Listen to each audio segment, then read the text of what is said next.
En cierto momento que Jesús estaba sobre esta tierra, caminando con los pies sobre esta tierra, nos dice un pasaje bíblico que viendo a las multitudes sintió compasión. Y la palabra compasión es una palabra tan interesante porque significa padecer al lado. Es decir, poder ponerse en los zapatos de esa persona, el empatizar con esa persona, el sufrir el sufrimiento de esa persona. Y él sentía compasión, una compasión distinta a nuestro padecimiento, porque cuando nosotros lloramos por nuestros problemas, el Señor no llora por nuestros problemas, porque el Señor ve a nuestros problemas como soluciones. Nosotros no los alcanzamos a ver, pero Él los ve como soluciones, aunque nosotros no los veamos así todavía. Entonces, ¿por qué llora el Señor cuando nosotros lloramos? El Señor no llora por nuestros problemas, sino el Señor llora por nuestro llanto. Es decir, esto es compasión. Él dice, siento al lado tuyo, yo tengo una solución, yo sé que todavía no la podés ver, yo entiendo tu desesperación y me angustia verte sufrir porque no quiero tu sufrimiento, pero es una etapa necesaria en la vida. Ahora, ¿por qué Jesús sintió compasión por las multitudes? Porque los veía como ovejas que no tienen pastor. Imagínate en la vida pastoril de los tiempos de Jesús, ¿qué era una oveja que no tenía pastor? Era una oveja que estaba desprotegida, era una oveja que estaba dispersada por ahí buscando pastos donde pudiera encontrar, comiendo quién sabe qué mala hierba que la podía enfermar. Era una oveja sola, individual, que podía ser presa del lobo, que la podía devorar en cualquier momento, o de alguno que podía robarla. Una oveja sin pastor, una oveja dispersa, una oveja que no tiene protección, una oveja que no tiene cuidados, una oveja que no cuenta con alguien que la ame y que la quiera. Esto hacía de que Jesús sintiera compasión porque veía a las personas como individuos solitarios. Y esto no dista mucho de nuestro presente. Vemos a la gente y los que somos de la ciudad, vemos gente por todos lados, gente aglomerada. Sin embargo, las personas se siguen sintiendo solas. Y todos tratan de compensar esta soledad. En el mejor de los casos, esa falta de alguien que los guíe, la falta de alguien que los haga sentirse seguros, que los haga sentirse protegidos, la falta de alguien que los aprecie, tratan de compensarla en el mejor de los casos con algún profesional, con algún psicólogo, con algún psiquiatra. Otros van tras los gurúes, tras engañadores, tras falsos cristos, tras personas que a veces se arman de un fuerte carácter para tapar en el fondo el mismo sufrimiento que tiene el otro. Algunos se escudan tras ciertos hábitos o grupos o comunidades que los hacen sentirse contenidos, pero básicamente es el problema. ¿Y ese problema en qué radica? El mismo problema que había radicado en el tiempo de Jesús. ¿Por qué las personas estaban dispersas como ovejas que no tenían pastor? Si tenían rabíes, si tenían maestros que enseñaban la ley, si había sacerdotes, si todavía había un templo donde había sacrificios, si todavía había sinagogas, una en cada ciudad. ¿Por qué las personas estaban así? Porque sus líderes, sus autoridades los habían decepcionado. Vivían para ellos mismos. Eran producto de la codicia, eran producto de sus intereses. Utilizaban a esas personas para sus mezquinos intereses, lo cual los hacía sentirse abandonados por las autoridades que estaban para cuidarlos. Por esta misma razón, el apóstol Pablo escribe a los romanos en el capítulo 13, versículos 1 al 5, lo siguiente: sométase toda persona a las autoridades superiores, porque no hay autoridad sino de parte de Dios, y las que hay, por Dios han sido establecidas. De modo que quien se opone a la autoridad, a lo establecido por Dios resiste, y los que resisten acarrean condenación para sí mismos. Porque los magistrados no están para infundir temor al que hace el bien, sino al malo. ¿Quieres, pues, no temer la autoridad? Haz lo bueno y tendrás alabanza de ella, porque es servidor de Dios para tu bien. Pero si haces lo malo, teme, porque no en vano lleva la espada, pues es servidor de Dios, vengador para castigar al que hace lo malo, por lo cual es necesario estarle sujetos, no solamente por razón del castigo, sino también por causa de la conciencia. Amén. Pablo no les está escribiendo a los incrédulos. Pablo les está escribiendo a los creyentes renacidos, a los cristianos como vos y como yo, que estaban en una época complicada, porque no se trataba de un gobierno bueno, democrático, se trataba del Imperio Romano, donde los emperadores estaban muy lejos de tener una vida moralmente aprobada. Eran individuos egoístas, individuos altivos, degenerados, vivían en orgías, vivían en excesos, mataban a quien se les antojaba, el sentido de justicia pasaba por sus decisiones caprichosas y los soldados que de ellos dependían tenían el mismo criterio. Encontrarse con un soldado romano no era nada agradable, sobre todo para la gente que estaba fuera de lo que era Roma, porque todos los que se encontraban fuera de Roma pertenecían a provincias romanas. Y la palabra provincia romana viene del latín pro vinci, que significa lugar vencido, lugar conquistado, lugar cautivado. Así que ninguno de las provincias se sentía cuidado porque se sentía que había sido conquistado y tenía que pagar un impuesto injusto por una tierra que le pertenecía a él desde sus ancestros.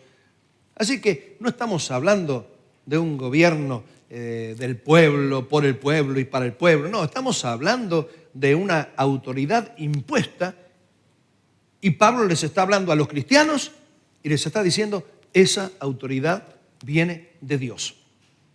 Y uno dice, ¿cómo puede ser esto? ¿Por qué la autoridad es un reflejo de Dios, según lo que dice este pasaje?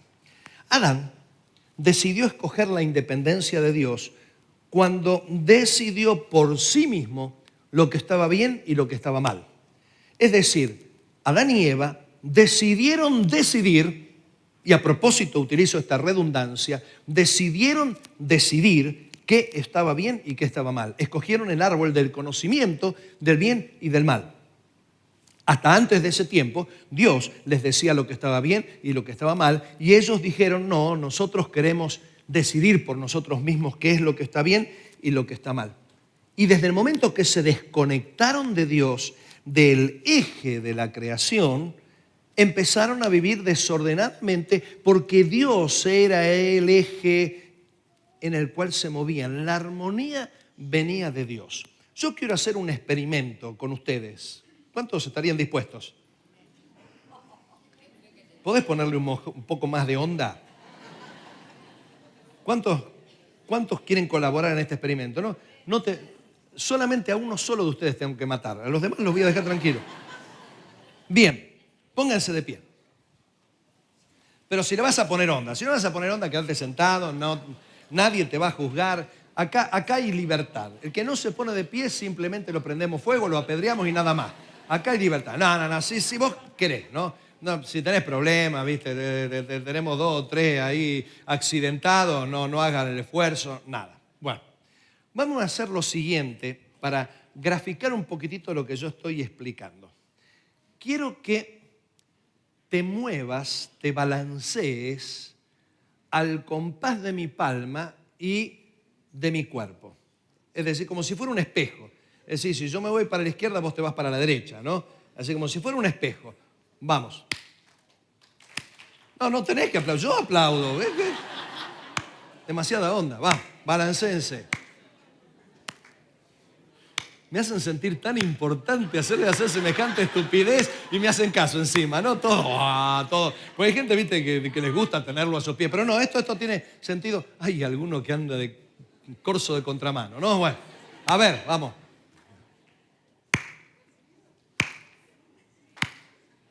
No aplauda. Ahora quiero que por unos segundos te sigas balanceando, pero con tus ojos cerrados. Cerrá tus ojos. Yo sé, las hermanas están acercando la cartera, la cierran, la acercan por las dudas. Yo sé que tiene cara fea el que está al lado tuyo, pero no, es de confianza. Bien. Abrí los ojos. ¿Viste? Más o menos está el ritmo. Pero ahora vamos a hacer lo siguiente. Vas a cerrar tus ojos y no vas a escuchar el ritmo de mis palmas, sino que vas a seguir el ritmo mentalmente. Con tus ojos cerrados, ¿eh? No los abras.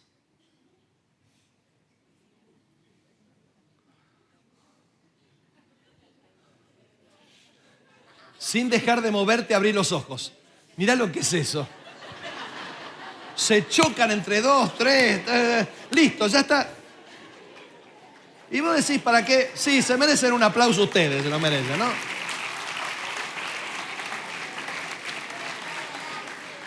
Vos me vas a preguntar, ¿para qué te hice hacer esto? No sé, pero me gustó. Bueno, no, te lo digo. Salvando las distancias, mientras tenías contacto auditivo y visual conmigo, mantenías el ritmo y por seguir mi ritmo todos estaban en armonía y ninguno se chocaba con ninguno porque todos seguían un patrón. Cuando la humanidad estaba adherida a Dios, dependiendo de Dios, todos seguían el ritmo de Dios y estaban en armonía. Pero de pronto, cuando pierden contacto con Dios, porque se separan, se independizan, comen del fruto del árbol del conocimiento sin Dios, de la ciencia del bien y del mal, pierden contacto de Dios y cada uno se mueve con su propio ritmo, porque cada uno es distinto, y ahí empezaron los choques. ¿Te das cuenta por qué hay problemas, por qué hay guerras, por qué vivimos matándonos? Porque cada uno tiene su ritmo interno, su idea de cómo es el ritmo, de cómo son las cosas, de cómo tiene que moverse, su propia velocidad, de cómo debería ser, y cada uno está seguro de que lo está haciendo bien, pero resulta que tu bien terminó con el otro que estaba haciendo bien, que se choca con vos. Entonces Dios tuvo que establecer autoridades, como el contacto con Él estaba perdido, entonces tuvo que poner autoridades que les ayudaran a marcar el ritmo por aquí, por acá, por allá, y por lo menos de esa manera los grupos más reducidos podían llevarse mejor. Por eso, ni bien pecaron, ¿qué le dijo Dios a Eva? Tu voluntad estará sujeta a tu marido. ¿Por qué? Porque si los dos decidían, los dos terminaban pegándose cabezazos. Entonces uno de los dos tenía que obedecer al otro y bueno, ¿quién es el más grande? Adán fue creado primero, listo, Eva, vos tenés que someterte, tu voluntad va a estar sujeta, vas a tener que hacerle caso. ¿Para qué? Para que puedan ir al compás, así como en un partido de tenis doble hace falta un capitán, porque si no se matan a raquetazos entre ellos y la pelota cae al piso. Pero luego hicieron falta autoridades sobre los hijos, los padres, que pudieran marcar ese principio de armonía, de equidad. Luego con los gobernantes que tenían que gobernar a todas las familias. Hablando en el sentido espiritual, los pastores, los líderes. Imagínate una iglesia que no tuviera líderes, que no tuviera pastores. Es una iglesia que pierde dirección y en la que se nos van las energías golpeándonos entre nosotros. Así que hace falta que esté la autoridad, porque la autoridad cumple con una función muy importante. ¿En qué consiste esta función? En primer lugar, arbitra para evitar conflictos. Es decir, donde está la autoridad, más o menos se ponen los límites. Dicen de acá para acá vos, de acá para allá vos. Además, la autoridad señala lo que está bien y lo que está mal. Es decir, la autoridad fija las leyes para que todos acuerden esas leyes y todos sigan un mismo ritmo. La autoridad nos protege de otros, pero a los otros los protege de nosotros también. La autoridad es la que hace justicia. La autoridad, que es la que establece las leyes, es la que luego nos enseña a vivir de acuerdo a esas leyes. Por lo tanto, la autoridad es también la que nos corrige cuando faltamos a alguna de esas leyes. Por eso la autoridad nos ayuda a crecer, la autoridad nos edifica, la autoridad nos cuida, la autoridad nos protege, la autoridad nos acompaña en el crecimiento. Ahora, ¿por qué las cosas no están bien con la autoridad? Porque el diablo está empeñado en destruir a la autoridad y a su imagen. ¿Por qué? Porque destruyendo a la autoridad y a la imagen de la autoridad, las personas quedan en una situación de desamparo como ovejas sin pastor. ¿Te acuerdas que hace un par de reuniones atrás te había hablado de ese video viral donde el grupo de leones quería separar al antílope de la manada porque agarrándolos individualmente eran presa fácil? Antílope que estaba suelto, pero el antílope la pensó bien y formó el Sindicato de Antílopes Unidos, adherido a la CGT, y le hicieron frente a los leones y los leones no pudieron hacer nada. Pero el diablo intenta sacarte. Entonces, cuando no hay autoridad, automáticamente se dispersa un grupo. Ahora, ¿de qué manera, qué estrategias utiliza el diablo para destruir la autoridad o para destruir la imagen de la autoridad? Generando desconfianza en la autoridad. Las intrigas ayudan a que haya desconfianza. Los malos pensamientos también. En los casos más severos, la rebeldía. El rebelde es básicamente alguien que no tiene confianza en la autoridad. Y no surge la desconfianza en la autoridad porque sí, sino que surge porque ha tenido alguna mala experiencia con alguna autoridad y traslada esa mala experiencia a cualquier autoridad.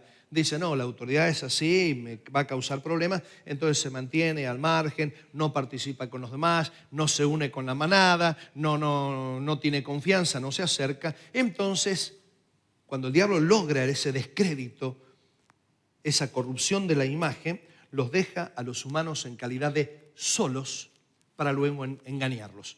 Qué fácil que es engañar a una persona en soledad, porque cuando le hablas en medio de su soledad, la persona está dispuesta a recibir, aunque sea una mentira.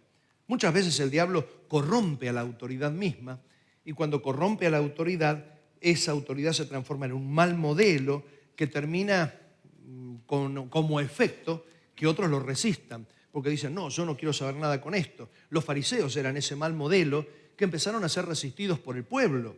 Y terminamos con el tiempo sin saber ser autoridad cuando a nosotros nos toca, porque hemos aprendido malos modelos. Entonces, repetimos sucesivamente ese vicio. Ahora, cuando nos queremos dar cuenta, con esa imagen deteriorada de la autoridad, las personas crecen individualistamente, haciendo la suya, escuchando pero no cumpliendo, personas solitarias, incapaces de acercarse y pedir ayuda, porque ¿en quién van a confiar? ¿Bajo quién se van a proteger? ¿A quién le van a pedir consejo si hay desconfianza en la autoridad? A veces nosotros vemos el templo lleno y nos alegramos, qué lindo el templo lleno. Ahora yo siempre me pregunto, de todos los que ocupan un asiento hoy, ¿cuántos se escuchan y cumplen? ¿Y cuántos se escuchan pero no cumplen? Es algo que me voy a preguntar toda la vida y que todo predicador tiene que preguntarse. Porque los que muchas veces escuchan y no cumplen son aquellos que se mantienen con reservas bajo la autoridad que Dios le confiere a quien está predicando. Crecen y hacen crecer en ignorancia aquellos que están bajo malos modelos de autoridad. Esas personas, cuando se transforman en autoridad, son malas autoridades que decepcionan y que repiten la historia una y otra vez hasta que el mundo entero queda a expensas del diablo. El diablo está tratando de hacer eso. Por eso te vas a encontrar que en los diarios las noticias más jugosas son las de algún funcionario público que se corrompió. ¿Te diste cuenta? La de algún policía y ya inmediatamente toda la policía, ¿no? Un policía corrupto, maldita policía. ¿Hay algún funcionario? Los funcionarios son todos iguales. El diablo le interesa este tipo de cosas y rumores para que la gente generalice y no se someta. Ahora, ¿cómo restaurar el principio de autoridad para estar protegidos, para estar cuidados, para dejar de vivir tanto estrés? Yo creo que si los creyentes aprendiéramos a vivir más bajo autoridad, saber pedir consejo, tener a quienes rendir cuentas, tener a quienes escuchamos, que escuchamos atentamente, que aprovechamos su palabra, estaríamos sujetos a menos estrés y menos problemas, porque nos sentiríamos cubiertos como ovejas con pastor. Pero ¿cómo podemos restaurar ese principio de autoridad y esa imagen? Por lo menos empecemos a restaurarla desde las bases de padres. ¿Cuántos son padres o tutores? Levanten la mano. La vasta mayoría. Como padres o tutores, ¿qué clase de autoridad somos? Porque el modelo que vos le des de autoridad a tus hijos va a ser el modelo que les va a servir a ellos en el futuro para ser devorados bajo alguna mentira del diablo o para crecer en la vida. Uno de los aspectos que tenemos que tener cuidado es el de no ser autoritarios. ¿Qué es el autoritarismo? El autoritarismo es el exceso en la autoridad donde queremos controlar en lugar de formar. Una cosa es controlar y otra cosa es formar. ¿Qué señales hay? Las amenazas. Nunca amenaces a tus hijos o en cualquier área de autoridad que seas. La amenaza no sirve porque la persona se cuida por miedo. Y no tenés que ejercer el miedo en tu hogar porque en donde está la autoridad la persona tiene que sentirse segura. Y si vos en la autoridad lanzás amenazas, lanzás el miedo, las personas comienzan a sentirse inseguras en medio de la autoridad. La violencia física o psicológica. Cuidado con ejercer violencia física, porque la violencia física lo único que está haciendo es mostrar la superioridad del que tiene más músculos o del que es más violento, y esto termina dañando a las personas. Dios nos guarde de hacer violencia ni entre los cónyuges ni entre los hijos. La violencia física es una manera de doblegarlo al mejor estilo de las guerras. Y eso no es lo que sirve, eso es autoritarismo. Los gritos, los insultos. ¿Cómo tratás a tus hijos? ¿Cómo tratás a tu cónyuge? ¿De qué manera te referís? ¿De qué manera corregís lo que tenés que corregir? ¿Con gritos? ¿Con violencia? A veces la indiferencia o la ausencia. No querés asumir tu responsabilidad de padre. ¿Cuántos padres les ha tocado de vez en cuando llorar por sus hijos?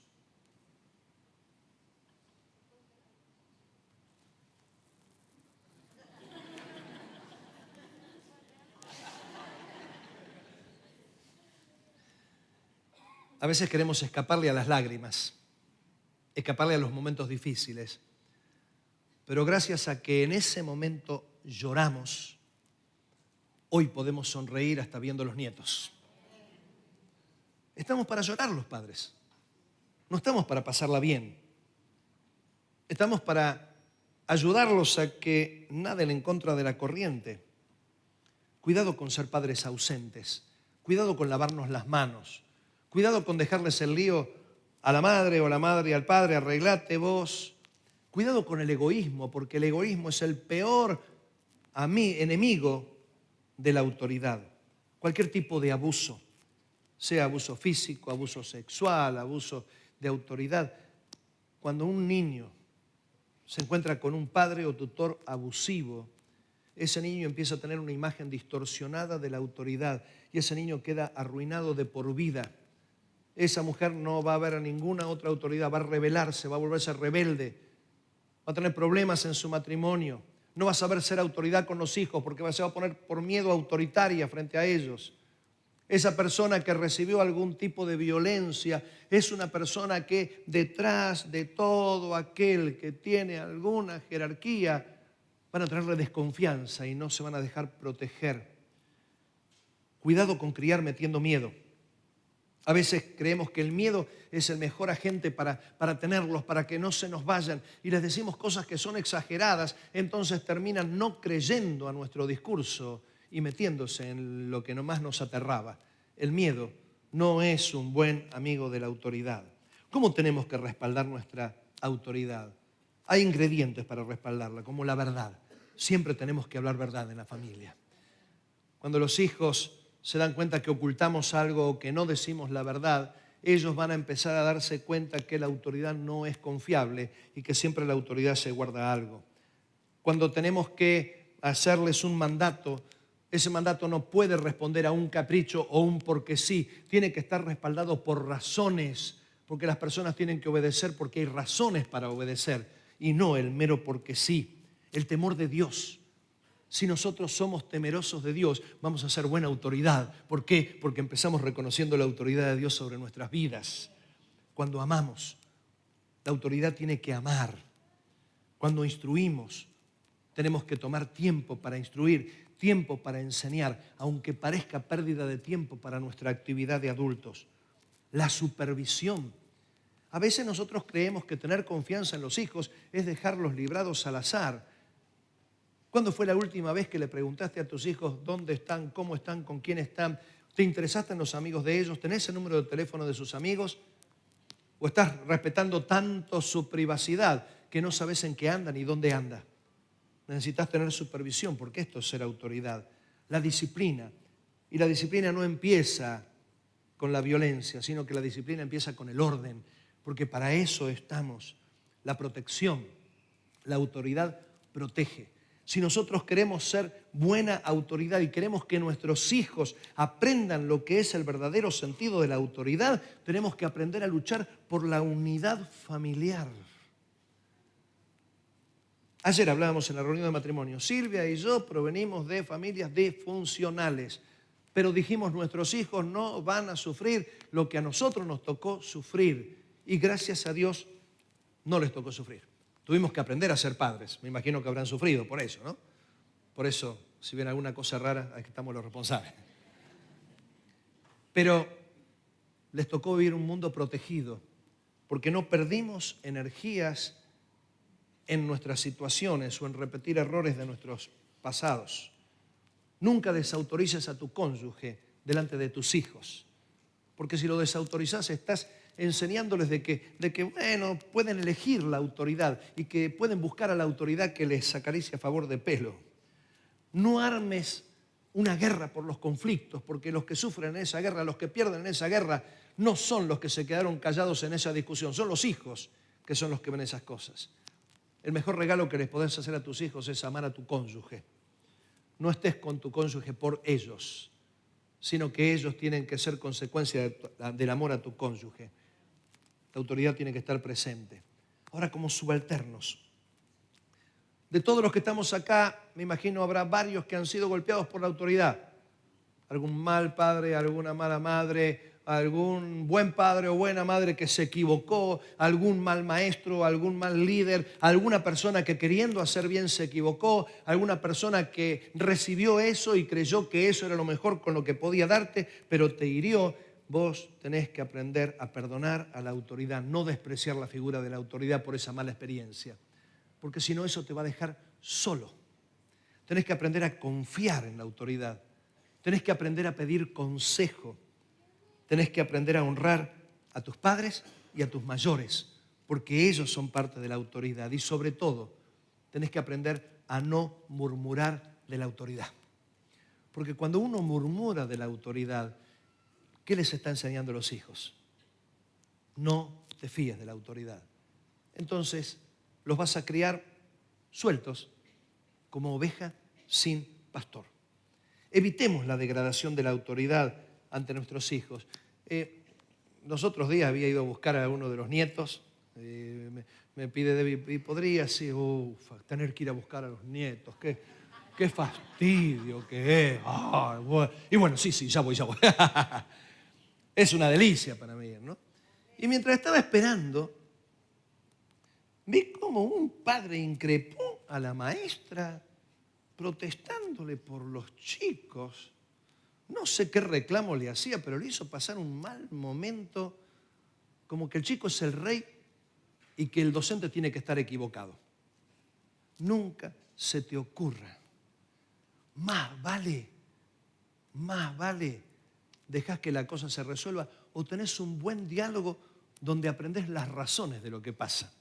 Porque si sobreprotegés a tus hijos de la autoridad del maestro, les estás enseñando que la autoridad comete serios errores que los pueden dañar y que vos sos el único bueno.